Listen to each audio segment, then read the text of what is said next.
Bon, donc je continue encore mes petites pérégrinations de logement. Donc du coup après la vidéo d'avant j'ai réservé le logement principal là qui était pas cher, qui avait l'air bien.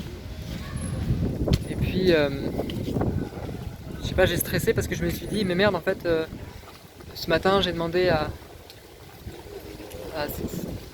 l'étudiante qui était, enfin, l'ex-étudiante qui était allée l'année dernière, de m'envoyer ses références pour un logement et puis là je l'ai. Peut-être que ce logement là sera quand même sacrément moins cher que ce que je propose ici, tout ça. Et, euh,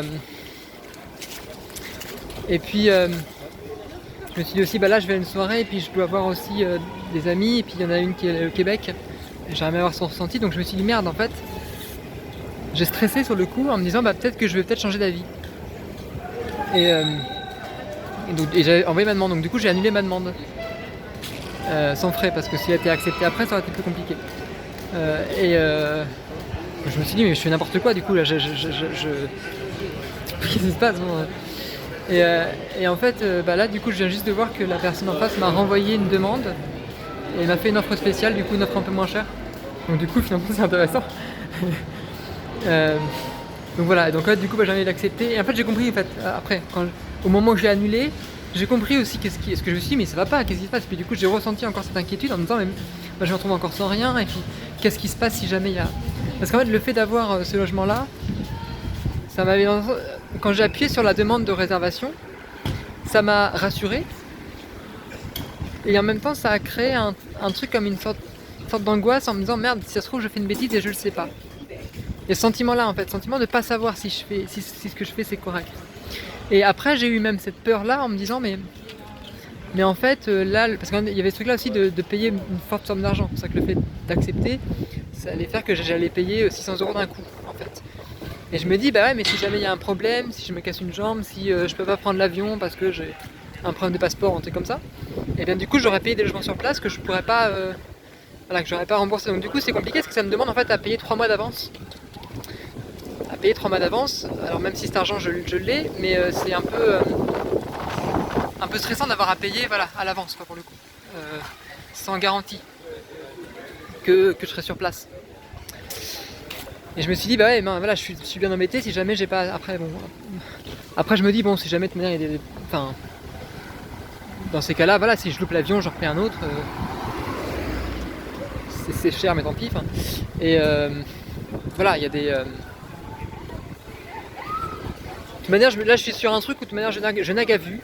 Je nage à vue, je suis dans le flou complètement et qu'en fait, voilà, je peux pas trop savoir ce qui se passe, donc il faut que j'accepte que dans ce que je fais, il y aura des erreurs et que. Voilà, je fais pas les choses très bien, mais c'est vrai que ça me stresse terriblement, cette histoire de logement là, tous les coups. Et en fait, vraiment, l'idée de me dire que, c'est ce que je me disais aussi, hein, enfin, j'ai dit plusieurs fois, mais le fait d'être sur place sans avoir à m'occuper du logement parce que je sais qu'il est déjà pris, et même aussi sans avoir là, par exemple, là, mettons, le fait de ne pas avoir là, si là, par exemple, la question du logement est réglée dans 2 jours, bah, j'ai plus à m'en occuper, tout est réservé, et je sais que maintenant, je pourrais m'occuper de qu'est-ce que je vais voir à Toronto. Et là, je sais que sinon, je vais stresser, je vais regarder toutes les annonces, je vais en fait stresser jusqu'au moment où je vais arriver. Donc en fait, je perds pas du je perds aussi tout le temps là, tout le temps de stress aussi là qui est en amont. Quoi. Donc voilà, donc là c'est un peu tout ça. Et puis de toute manière j'ai épluché toutes les annonces sur Airbnb, c'est pas pour rien non plus. Et pas trop sur le bon coin là. Il y a cette question là de. Et ça me faisait penser à un autre truc aussi. Ça me faisait penser justement à ces moments-là d'ailleurs. Et en fait j'ai compris ce truc là. Ces moments-là où justement il y a trop d'émotions et je les comprends pas en fait. Où je suis. Où en fait, et pour ça, c'est ça que je vais éviter en fait, parce que dans une recherche d'appartement, ça arrive très vite. Éviter ces moments où justement il y a trop d'émotions et j'arrive pas à comprendre ce qui se passe. J'arrive pas à sentir si le logement c'est bien que je le prenne ou pas, si c'est ce qu'il faut faire, etc. Et ça me gêne justement. Ça me gêne parce que du coup, j'ai pas l'impression d'avoir la maîtrise de ce que je fais. Et là, je crois qu'avec le Airbnb, il y a une sorte de maîtrise, un peu plus en tout cas. Je sens que. Et puis un truc comme ça, même je me disais par exemple, bah, c'est pareil, qu'est-ce qui se passe si par exemple une amie me propose un logement pas cher dans les jours qui viennent, comme c'était le cas peut-être de la personne de ce matin là, sauf qu'elle répond pas donc pour l'instant je sais pas. eh bien je me dis bah ouais, mais quelque part c'est comme si c'était un peu trop facile. Enfin, trop facile. Là, le Airbnb, j'ai consacré beaucoup de temps, d'énergie, j'ai épluché les annonces, etc. Je trouve que là, il y a aussi un peu un défi dans l'Airbnb. Peut-être que ce sera pas comme il faut, peut-être que les logements seront vétustes, etc. Il n'y a pas de... Bon, c'est un peu couillon à dire, hein, mais c'est déjà il y a une forme un peu d'aventure quand même. Et puis en même temps, je passe d'un logement à l'autre. Et surtout, c'est un logement que j'aurais fait moi-même, quoi. Il y a un côté... je l'aurais cherché, quoi. Je me repose pas sur un... Voilà, c'est plus facile que de chercher sur place et en même temps, ça demande quand même un certain travail aussi de recherche. Donc du coup, je crois que tout ça, ça me... Voilà, en fait, je me rends compte que je comprends pourquoi je prends le Airbnb aussi. Ça peut paraître un choix qui n'est pas forcément évident et c'est comme si j'avais besoin de le justifier en permanence. Mais moi, je me rends compte que ça me fait du bien. Et en effet, quand j'ai accepté, après quand j'ai parlé dans les vidéos, là, dans toutes les vidéos que j'ai faites, là, juste après que j'ai parlé, ça m'a fait du bien, je me sentais mieux. Je sentais dans mon corps qu'il y avait justement un truc qui se lâchait, quoi. Il y avait une angoisse qui partait. Et là, le truc, c'est qu'en effet, depuis 2 semaines, là, je suis super stressé et je stresse tout le monde autour de moi.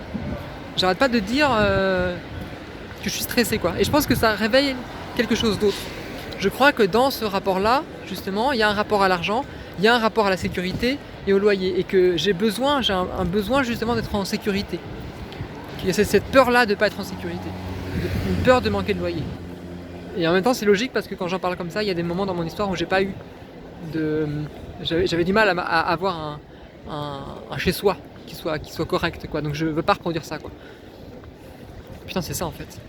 En fait, c'est ça le truc. Ah putain, ça fait du bien de le dire. Ouf. Ouais, je veux une assise, quoi. Je veux une assise de quelque chose. Ah, ça fait du bien de le dire. Voilà, donc du coup, je le comprends. Et je comprends que c'est un truc qui me concerne moi et qui... Et du coup, ça me fait chier quand je parle des logements autour de moi et que je dis un petit peu que j'aimerais bien prendre un Airbnb.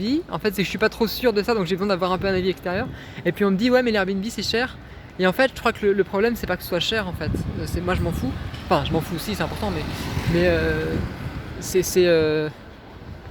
une question. En fait, c'est une question aussi, une question émotionnelle, une question pratique, une question de sécurité en fait, une question. Et quand j'étais à Shanghai, pareil, moi j'étais très insécurisé. Et les autres ça allait mieux en fait. Donc moi j'étais la seule personne qui était vraiment complètement flippée, quoi. Et qui avait besoin d'avoir un téléphone portable chargé avec une batterie externe, 2 batteries externes. J'avais besoin d'avoir le plan de l'hôtel et d'argent sous ma chaussure. J'avais besoin de tout ça et j'étais le seul qui faisait ça aussi. J'étais le seul qui avait besoin de cette sécurité. Donc je crois qu'il faut que je sois honnête avec moi-même là-dessus. Et que le voyage il est là pour me découvrir moi-même, il n'est pas là pour me mettre en danger. Il n'est pas là pour que je me force à tenir un rôle.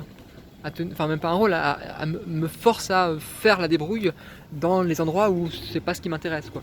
Moi je m'intéresse pas à ça. Moi je crois que justement j'essaye pas de tester des espaces d'insécurité, mais au contraire à être sécurisé en voyage. À pouvoir voyager tout en ayant une assise, tout en étant autonome dans mon voyage, justement. Et voilà, et même si ça va coûter cher. Oh putain, ça fait trop du bien de le dire. Ça fait du bien de dire ça, je crois. Je me sens mieux là. Donc du coup, je vais pouvoir voilà, accepter l'Airbnb, je crois.